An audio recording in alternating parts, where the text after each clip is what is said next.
What is going on, everybody? Welcome back to another episode of Against the Flow. This is the 17th episode of the podcast, and the state of the world right now is in panic, and it is, pretty scary what's going on with the whole coronavirus. So before I start the podcast, I just want to hope that everyone is safe, washing their hands, practicing good hygiene, taking precautionary measures to keep them and everyone around them and their loved ones safe. Hopefully this will pass over soon, so then everything can go back to normal, going back to the way it is. But for now, the only thing we can do is just do what we can, take matters into our own hands by again practicing good hygiene, washing our hands, and taking care of ourselves and those around us. So in today's episode of Against the Flow, I want to talk about something that has been on my mind, aside from the whole coronavirus, but that is a few things I learned as a music producer. This list can be really long, but I'm just going to limit it to 5 things I learned as a music producer. So everything you hear on this episode is from me, and it's through personal experience. So that's all I have to say for right now. If you haven't yet, make sure you subscribe to the podcast, leave a comment, a rating, a review. I would love to see your thoughts. And I'm doing this thing where I want to shout out anybody who comments on it, on the podcast, and read out their review, read what they have to say about this podcast, and just give you like a little shout out. So make sure you do that, and I'll shout you out. So without further ado, let's get into another episode of Against the Flow.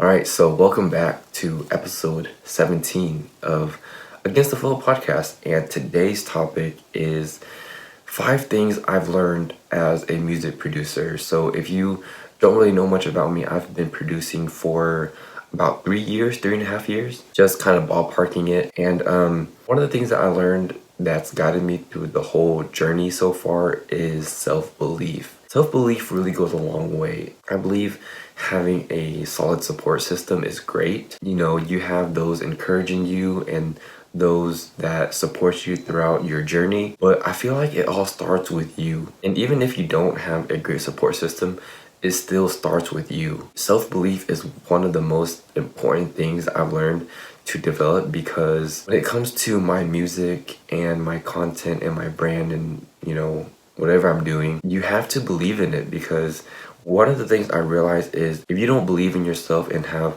self-confidence in what you put out, it's pretty redundant to expect other people to feel the same way if you don't believe in it yourself. So having self-belief is very, very powerful, and that's one of the things that has grounded me and that's been guiding me through the whole journey. I honestly would have stopped doing music if I didn't believe in myself, and it's something that I had to develop along the way, because when I first started, there were a lot of doubters and a lot of people telling me no.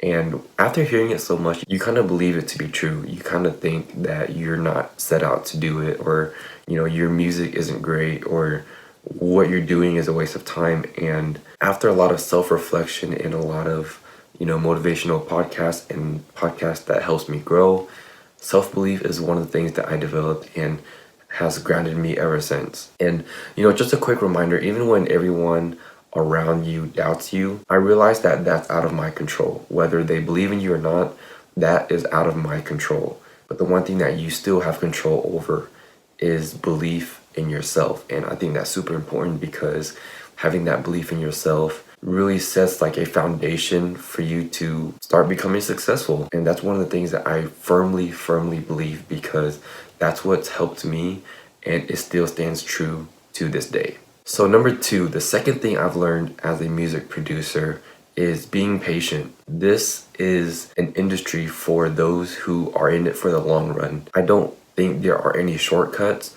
It will require a ton of work, but there are ways that you can skip that learning curve. Me personally, I self-taught everything through YouTube, through the internet, and watching tutorials and all that stuff. But if you have money, then you can invest in a course or invest in a mentor, and you can kind of skip that learning curve there. Whichever way you approach it, I feel like you still have to put in the work yourself, because you can have a mentor watching over you, you can have these classmates or your peers among you tell you one thing or tell you another, but to actually sit down, open your DAW, and create, it's all depending on you. You have to put in the work yourself. Building a brand around your music to have a stable music career, it's going to take a long time. It's a long-term investment. And for me, I feel like those who seek short-term gains might win in the short term. In the long run, I feel like they burn out a lot faster.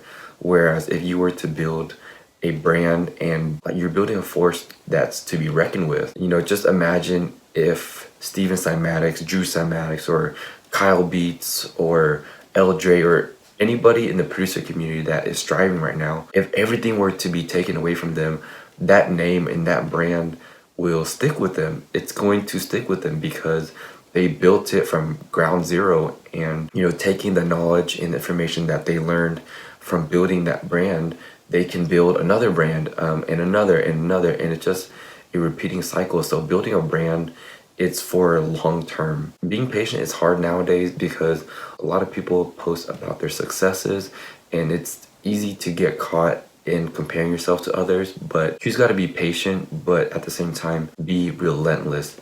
One of the things that helps me is once I start seeing everything long term, asking myself, would my future self be proud of what I'm doing today? It seems like it's a long time from now, and it doesn't seem like it is much, but with patience and relentlessness and just keeping your head down and putting in the work day by day, little by little, it will all add up to the bigger picture, and that's what I firmly believe. So moving on to the third thing I learned as a music producer, number 3, having a clear vision of your brand makes things a lot easier, because having a clear vision of what you want, it gives your music, your content, your visuals, whatever it is that you're doing, it gives a sense of direction.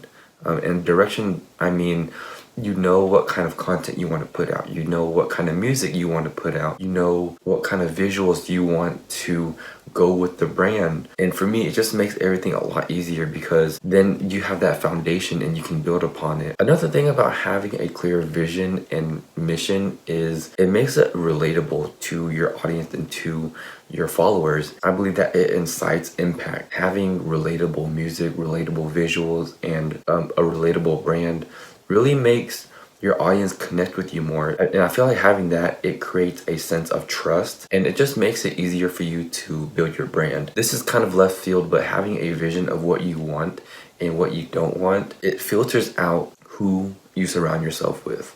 This is not really related to music production per se, but it's more related to life. But this is one of the things I learned, so I'm just going to include it.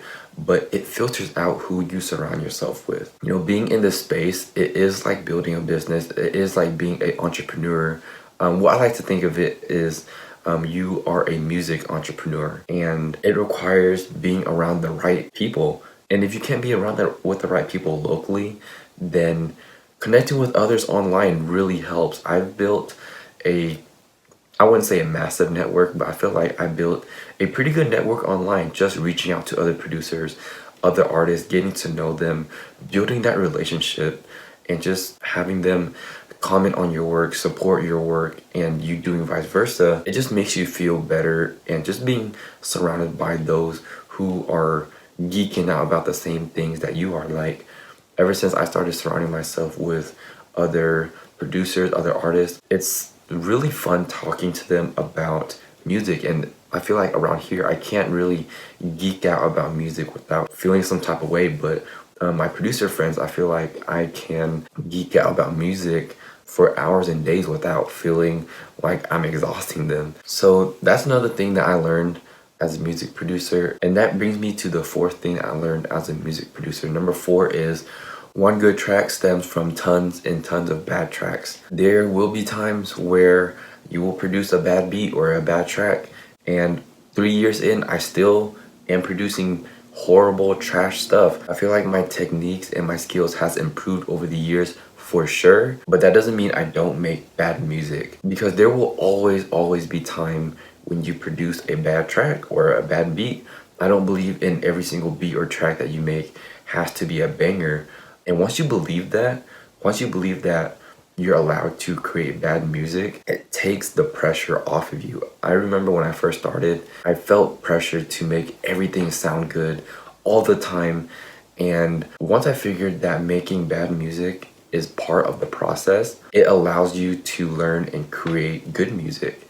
And again, it just takes the pressure off of you. You feel like you don't have to make everything good all the time, and that's perfectly okay. You don't have to show it to the world. Which brings me to my next point, and this is a tip that I personally use and personally practice. If you make a bad track or a bad beat and you don't like it, you want to scrap it, you just want to erase, delete the whole file off your hard drive and never see it again, one of the things that I advise is go through that beat or that track one more time and select the little things that you like about it, whether it's a one-shot effect or whether it's like a guitar riff or piano chords or whatever it is that you think you may like. Save it for later. That's super important because that idea or that inspiration came from somewhere and it encouraged you to make the beat or make the track, start it, and it stemmed from somewhere. So there has to be something, at least a few things that you like from the whole project. So I advise to kind of look through it and pick out some of the things that you like and save it for later, because there are a lot of times where I revisit an idea when I have writer's block and it's an old idea that I scrapped. It's an old idea that where I threw the whole project away, but I kept that idea. And then it turned out to something great. You can revisit it a week later, a month later, a year later, and you just listen to that same idea with a new set of ears and it changes your perspective. And so that's one of the things that I've been doing. Once in a while, I just open up all my old projects, I go through it, and I just kind of do like a clean out of my hard drive, and I do listen to some of the things I like and I save it and I just delete the rest of the project. So that's it for that tip. Lastly, number 5, the 5th thing I learned as a music producer is that you can never stop learning production. There's always going to be tips, tricks, techniques that you aren't aware of. And even now I'm still learning. 3.5 years in, and I'm still learning every day. Sometimes I still go back to watch very basic tutorial, how to use an EQ, how to compress, because I believe watching a video once doesn't really stick with you.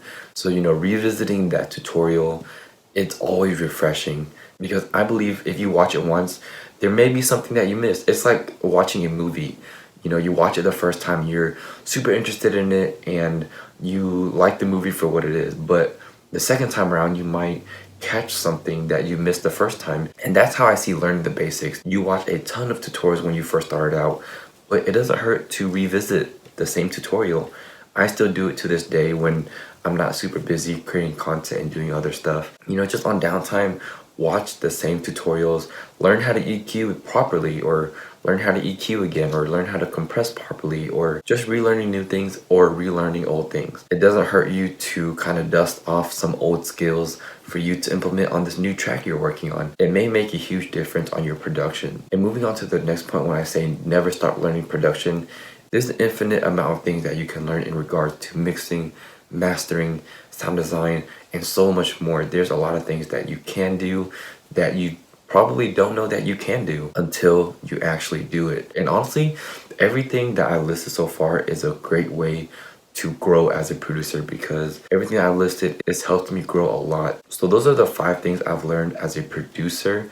And honestly, if I weren't a producer and I was still sticking to what I was doing before, which is going to med school, I don't think I would have learned these skills and taken it as seriously, because I would just be stuck in my own bubble and not really be outside my comfort zone. All of these things that I've listed, it did not happen overnight, and it was super challenging to even develop these skills. And I just want to let you know that these skills can be developed. I developed it, and you can too. Just growing as a producer and just as a person in general is super challenging, and it takes a lot of work. So none of this is overnight, but learning these skills really helped me grow. It's helped me with my brand, my production, my content, and with everything that I'm doing now, it's helped me exponentially, and learning these skills can really help you as well. So just to recap some of the things that I mentioned today that I've learned as a music producer. Number 1,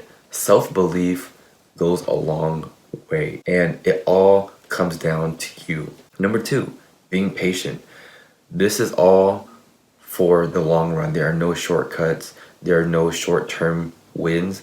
Even though they exist, they won't help you in the long run. Number three, having a clear vision of your brand and what you want. It gives it a sense of direction, and it makes your content and your visual a lot easier to make. Number four, one good track stems from tons and tons of bad tracks. You have to create bad music in order to create good music. And lastly, number five, you can never stop learning production. There will always be tips, tricks, and techniques that you are not aware of. So make sure you are always learning and always growing. So that wraps up today's podcast episode. I really hope that you take these into account, because learning these things will definitely help you grow as a producer and just grow as a person. So again, thank you for listening to today's episode, and I just want to leave you with one last reminder. Today is your day only if you make it. Have a great rest of your day.